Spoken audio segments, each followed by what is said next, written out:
welcome to March 13th classwork.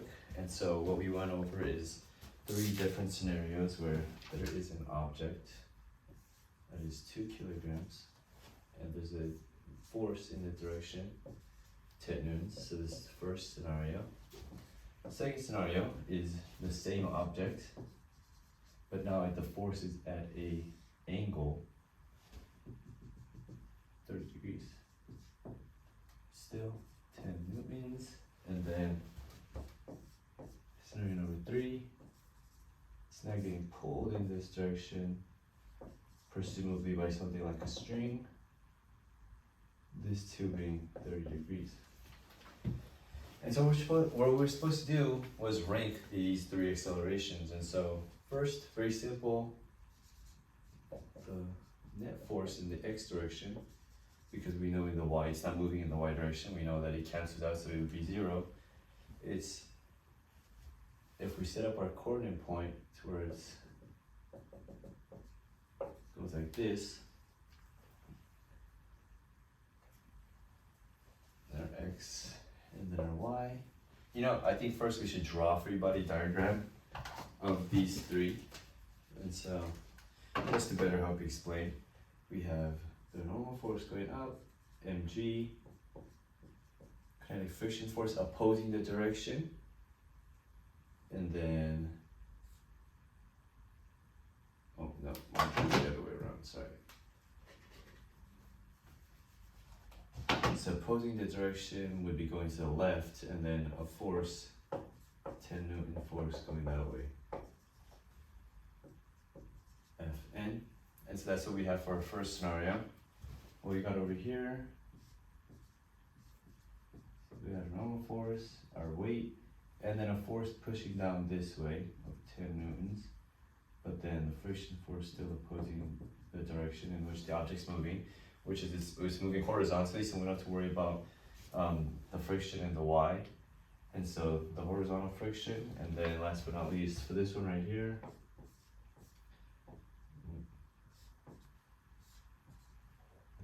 force pushing this way, then a force opposing it, but being the friction force, weight, and normal force.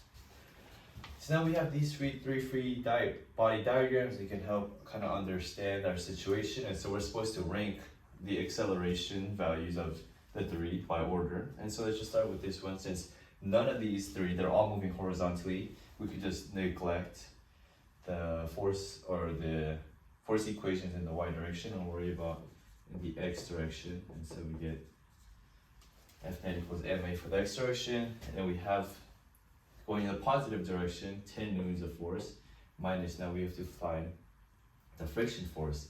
And so we were given that the coefficient of friction equals 0.2, and we know the coefficient of friction times mg, which is our weight, ma. So we get 10 minus 0.2, 2 being the weight, 9.81 being the gravity, over 2. So we get 0.04 meters per second squared. Okay, so that's what we have our acceleration for the first one. We have a positive force going in the right, to the right in the x direction, subtracted by the friction force that is opposing that direction. And so we figured it out and solved it for our acceleration right here. Let's add these subscripts, and so let's continue on to the next one. We follow the same principle, but this time, instead of the 10 newtons being exactly horizontal, it's now angled. And so what does that mean? It means that 10 cosine 30, right? Because of these components, that component right there, given that this is the angle, and so it would be cosine 30. And now this is kind of where it gets tricky. I'm gonna leave it like this, and so it would be cosine 30 minus the friction coefficient of friction, and then your normal force equals ma.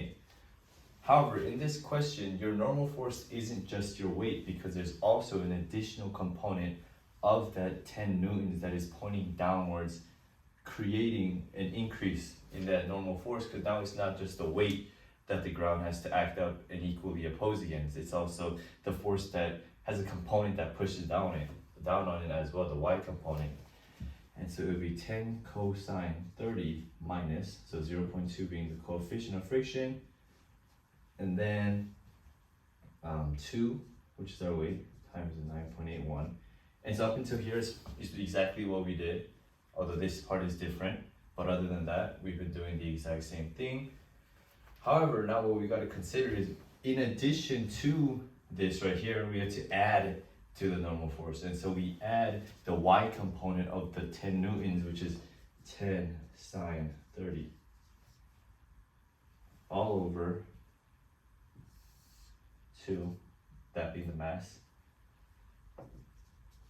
So acceleration is 1.87 meters per second squared. And last but not least, very similar to this, but now you have to think of it the opposite, whereas in this second scenario, the force was pushing down on the ground, increasing the normal force. Now in this example, it's pushing up against the negative direction of the weight, and so it would reduce the normal force that is being experienced. And so what do you do here? You go 10 cosine 30. Why? Because it's getting pushed in this direction, so it has an x component like this, and that y component that opposes gravity. But to get that, the force, the 10 newtons in the x direction, purely in the x direction, because that's what we're working with right now, you would get 10 cosine 30 minus the coefficient of friction, normal force equals ma, 10 cosine 30 minus 0.2, 2 times 9.8. And then instead of adding to the normal force, you would subtract. So it's minus 10 sine 30 equals a, and then over 2. So acceleration, if we have these here, would be 2.87 meters per second squared. And so I guess technically the acceleration it's not just the acceleration, the x direction being these values, it would actually technically be the entire acceleration is here, because it doesn't move in the y direction, so it doesn't have an effect on the acceleration. But I mean, just for clarity or keeping it consistent with what I did in the first example, I just added these subscripts. And so for the first example right here, where 10 newtons is the exactly horizontal force, where it doesn't increase or it doesn't affect the normal force in any way by increasing or decreasing it. It's just a horizontal force minus the friction force, which is the coefficient of friction times the normal force. You get 3.04. However, when you have now a downward direction where you're increasing the normal force, that therefore increases the friction force. And so that decreases the acceleration, because now if there's a force that's now opposing the direction of the object more, it's going to speed up to a lesser degree. And then with right here, it's not exactly the same as where it's pushing horizontally, but even though it has a lesser horizontal push, it now reduces the normal force that is experienced by the object because it's getting pulled upwards. And so you have this equation right here to get 2.87 meters per second as your acceleration. And so if you were to rank them, it would be 1, 3, 2 as your ranking. And so 1, 3, 2. So that'll be the ranking for your accelerations. And so this is kind of just a review on our free body diagrams, how well we know and understand Newton's second law. And so that's all I have for you guys today. I know we took the test today as well, so hopefully you guys did well. I think I tried finishing too fast, but I mean, I got it done. I think I did okay. And so that's all I have for today. Thank you guys, and I'll see you guys next week.